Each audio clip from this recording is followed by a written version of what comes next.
guys, welcome back to episode 9 of Beyond the Credits. Now, this episode is going to be a really fun little deep dive into rom-coms.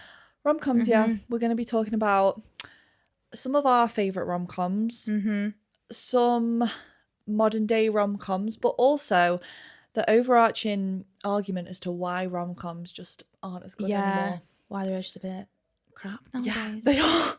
Why? They really are. Why are they crap?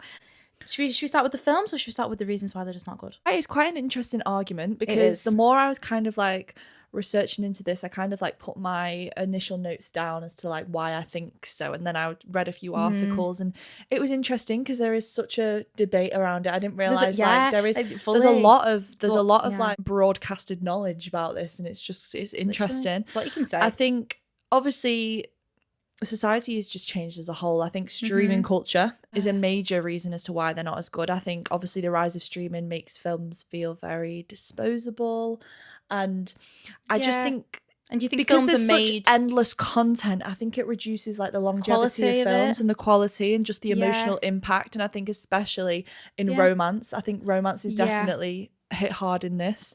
I genuinely can't. Sorry, like it just goes to show, it's like even in them instances when you're watching telly or you're scrolling through finding something to watch, and like you're finding loads but nothing at the same time. It's like that kind of thing. Get that? I think I genuinely can't remember the last time I watched a modern day romantic film where I was actually invested in the romance, where I actually like felt something. I just think everything feels very loveless nowadays, and I think that really comes hand in hand with how studios work as well. I mean, studios just prioritize profit over storytelling. I mean, Exhibit A, Wicked, split into 2 parts. They only did that to maximize profits. So I think it's the same with new romantic films in general. Like, they're designed as quick fixes to kind of temporarily satisfy the desire for romance, but realistically they're not done well, they're not done thoughtfully. And I think the weak writing and like rush production just to churn these films out. I think that's why it's kind of like very emotionally unsatisfying stories. I find that that is very true. You've got the whole streaming element of it. It's like the sort of like we live in a world now where like it's quick short form content where it's like you have to kind of get people, and this can go for any genre, but you have to kind of get everyone's attention sort of instantly, and it doesn't allow for that sort of storytelling and filmmaking in which you have to kind of sit and invest in like really like indulge into a story. I do think as a society, when it comes to rom-coms, because we've not had many good ones in a long time, I do think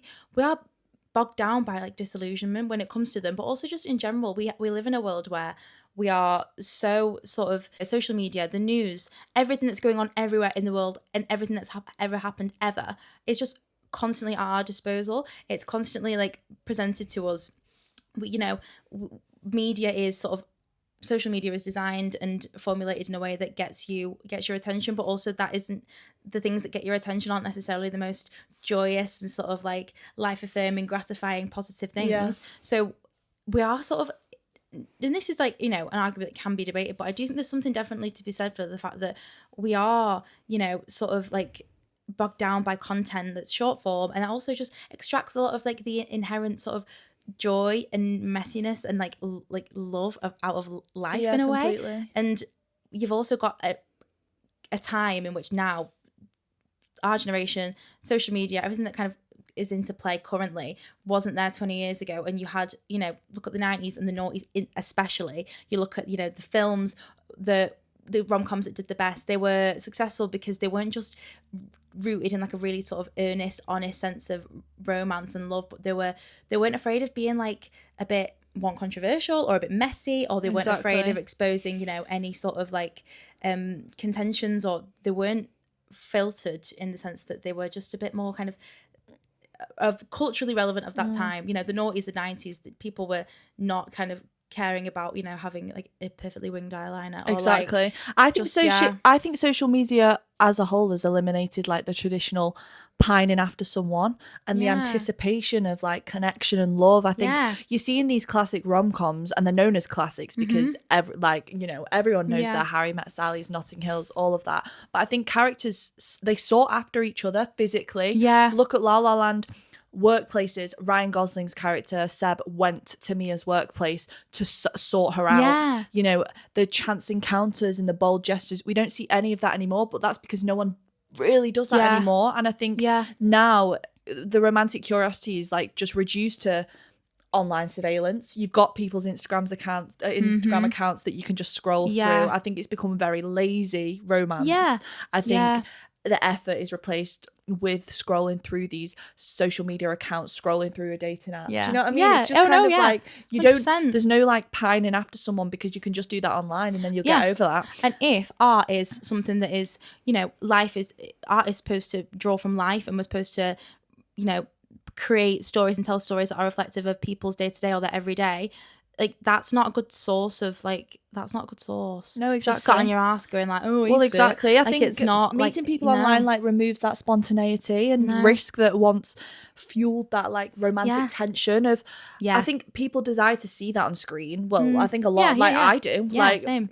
Because it's not as present in modern day. So the inspire's not there. Like exactly. Like I look at my favorite romantic comedies and I think, okay, well, this why do I like those so much? Oh, well, it's this element, element, and it's all elements that just don't happen nowadays. So I think it's because it's like that old-fashioned elements that have just died out just because of how society is nowadays. But I think, I think modern day romance very much lacks that like palpable tension that you got in a lot of things. And if you include them bits in films now.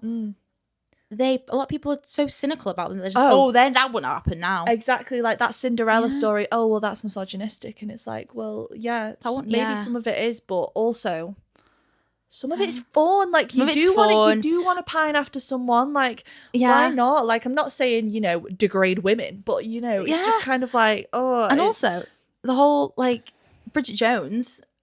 Like there's so many things that wouldn't be included in that if it was made now, but it's what makes it. The fact that she's always on a diet, even though the fact that they could get away with making Renee Zellweger a big fat is just ridiculous. But like it's of its time, and it's it's very it takes everything with a pinch of salt, and it's also used in a very light-hearted, humorous way, and it's overshone really by the context of just how fun and like light this whole like film is and the story of it.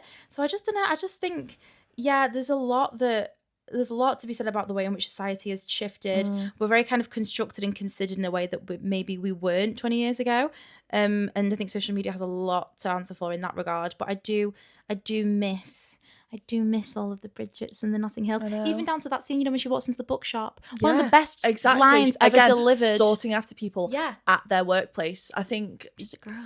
It's almost like uncool now. Like pining and chasing and vulnerability are just like that's almost uncool. Like no, that's not how anyone does it anymore. Ghosting as well as like normalized and emotional avoidance. I got a lot of experiences with that. I know, literally, and it's just like I just think it leads to love being treated as disposable rather than meaningful, and I just think there's an overall lack of like depth and sincerity in love, and especially in love in films nowadays, in rom-coms.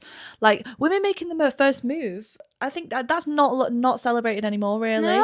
Like look at Notting Hill, she made the first move. Sleepless in Seattle. Meg Ryan was absolutely pining after Tom Hanks.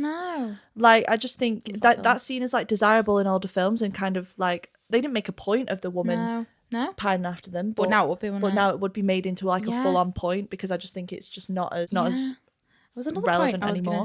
Creative stagnation. Talking about there's an over-reliance on like on reboots and remakes. No one's got any original ideas anymore. My only exception is A Star Is Born. I don't mind the remakes of that, because I thought the latest remake of that was top tier. Even the fact I got down here as well, even the fact that they had to but they went and remade One Day. Brilliant. Obviously that's a series, but like that was brilliant. I loved it so much.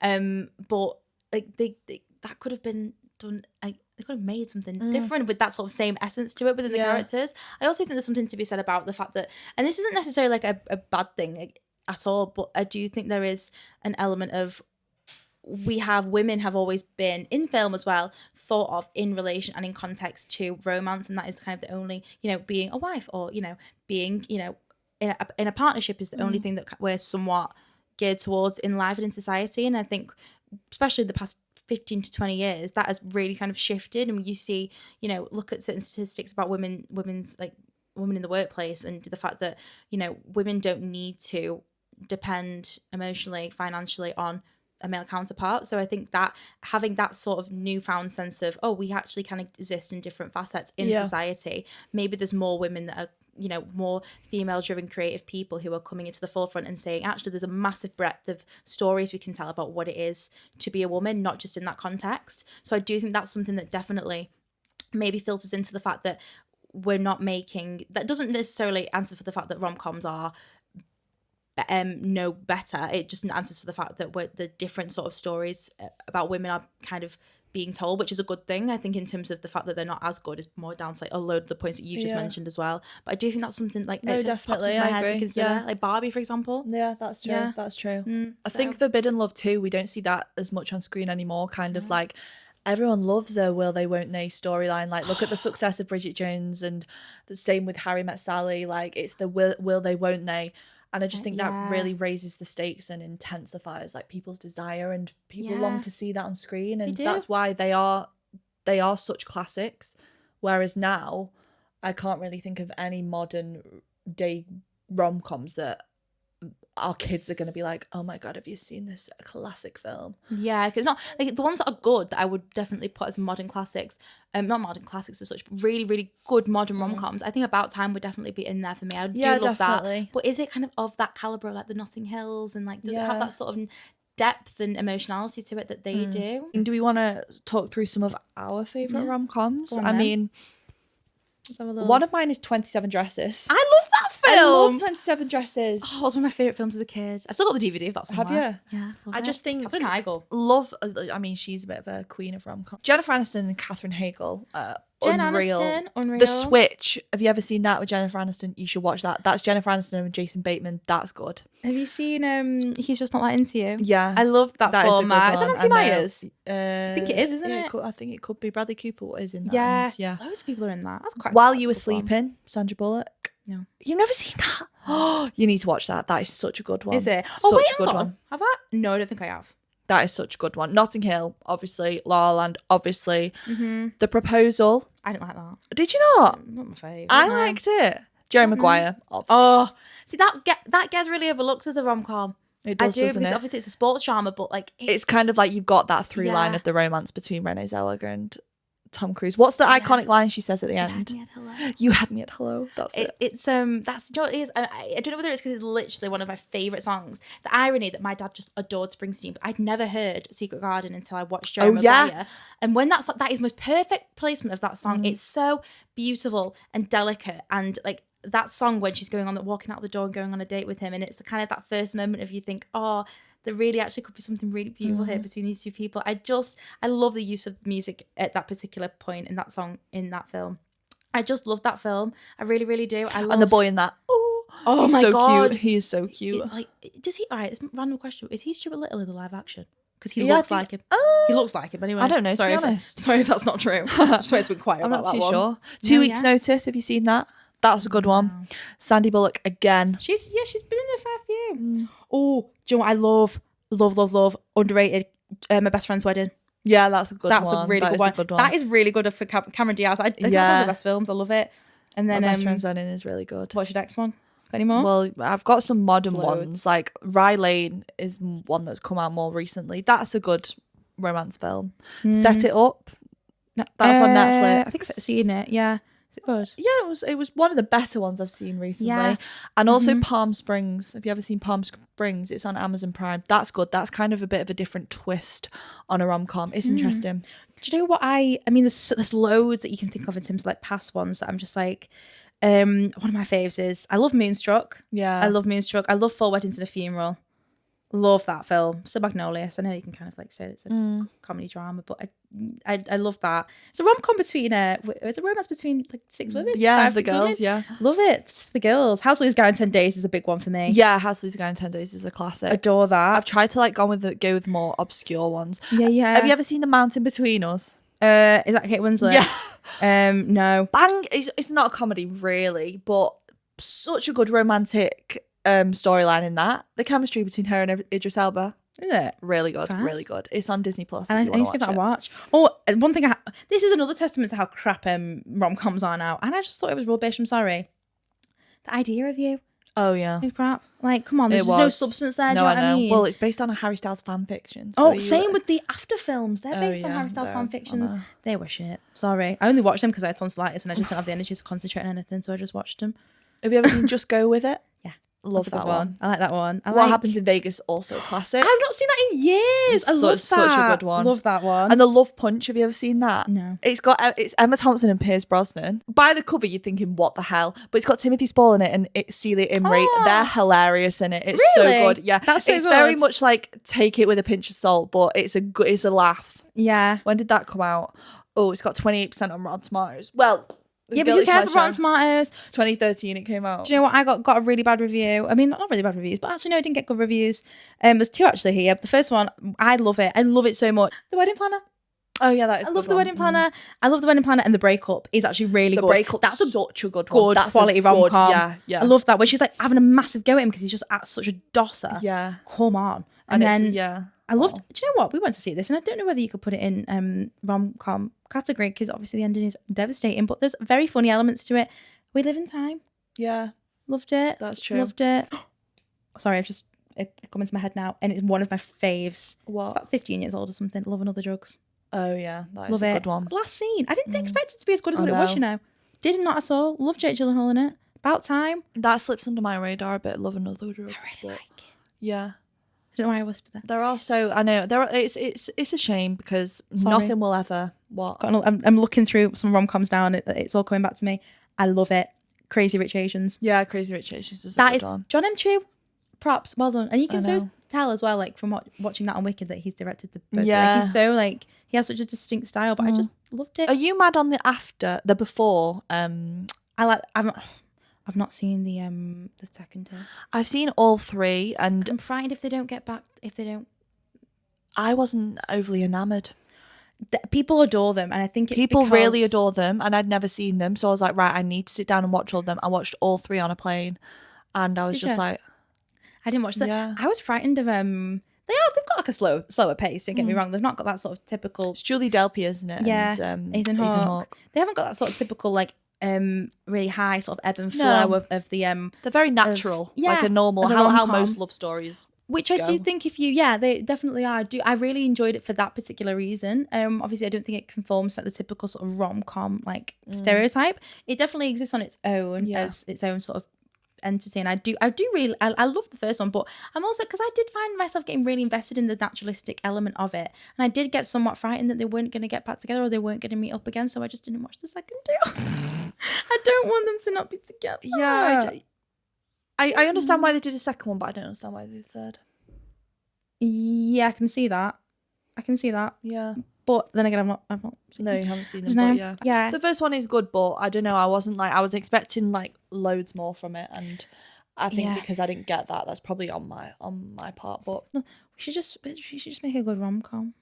I know, get writing, I get know. writing.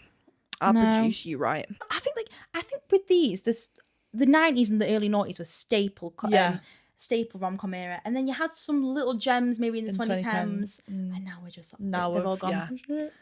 They're all rubbish. What's the last good rom-com you watched? It came out recently. Probably Rye Lane. Is it? Yeah. Do you find now that I find now a I think rom-com that's the most series is you're more likely Yeah. to get a good rom-com series. Yeah, because you like that. Nobody wants this. Nobody don't you? wants this. I love that. I really do like it because there is, you know how you were speaking about those little really cute little earnest sort of like, I'm gonna go after them and like tell them that I love them moments in film. There is a scene at the end of the third series, and it does toy with that will they won't they thing. Yeah. Bringing it into a modern context and making it really, really endearing and really cute. And I think maybe because the characters are older, like Kristen Wiig and Adam Brody are like in the 40s, but it still has like youthful sort of like fun, playful essence to it. Kristen Bell. Kristen Bell. Did I say? Kristen Wiig. Did I say Kristen Wiig? Oh no, I was thinking, Kristen what's Bell, she yeah, in? I'm sorry. watching her at the No, moment Kristen- in Palm Royale, but yeah. No, Kristen Bell. Kristen Bell. Love Nobody Wants This. One Day was the last amazing thing I watched Yeah. in terms of rom-coms. So yeah, Have you ever seen New Girl? no, I've heard of it. New Girl's good. That's a good Yeah. through line with the story. Yeah. I But need it's to like, it's like a comedy mainly, but it's always like that though. It's always like the comedy series always holds such good storylines, like Parks and Rec. Have you ever seen Parks and Recreation? That has a good story. That has a good love story. Same with The Office. Yeah. Like, same with Friends. I know. Yeah. They've got more time to probably like Yeah. pack a bit more meat into them, I No, suppose. definitely. What's your favourite line from any rom-com? Have you got any? It's probably not my favourite line, but I just think it's quite cute and it's just memorable. Is in Four Weddings in a in Four Weddings and a It's Funeral. not Annie McDowell, is it? When she goes, is it raining? No, I haven't noticed. That's the one that comes to my head. That gets but not because it's like my favourite line, but it's just the way because it's a notable one. Because I'm just like, what the What fuck? and the way she delivered it, I'm sorry. I know. Is it raining? I hadn't noticed. Oh, I love. That's fun. Oh, there's loads. Like, there's so many in La La Land. So many. I think I'm always gonna love you. Yeah. That was a brilliant one. My favourite probably And is even the looks that they give, like the that last just scene. exchanging glances. Yeah. Yeah, beautiful. My favourite one would probably be. Oh, there's loads. I mean, I know the whole. It's not a. What is it when she in Bridget Jones when she goes? Avoid alcoholics, workaholics, commitment phobes, peeping tongs, emotional fuckwits, megalomaniacs, and that's a really funny one. And she goes, and we're not continuing to fantasize about someone who embodies all these things. Yeah, literally. Hugh Daniel Cleaver. That one's a funny one. Notting Hill's got some good ones. Just a girl. That was my. I'm just a girl standing in front of a boy, asking him to love her, and just how he's like constantly like kerfuffled every time she's in his presence. But yeah, there are some absolutely brilliant classics, and it's a shame they don't make them like that anymore. Early 2000s era. Yeah. The fashion, like Kate Hudson in that yellow dress and Alice is a guy. I need and just it. like the whole like vibe of them, like they're just wow. I need that dress. But yeah, that was our deep dive into why rom-coms aren't as good anymore. Yeah. Let us know some of your favourites if we haven't mentioned them. I'm open to watching new ones if you think they're actually good. We're crying out for them because not that many really being are. made. Especially when it's coming up to Feb. Well, this is going to be released nearer to Valentine's Day, but yeah. We should also do an anti-Valentine's episode because no, we should. I think I'm more on that trip at the minute. Thanks so much for watching. Bye guys. Bye.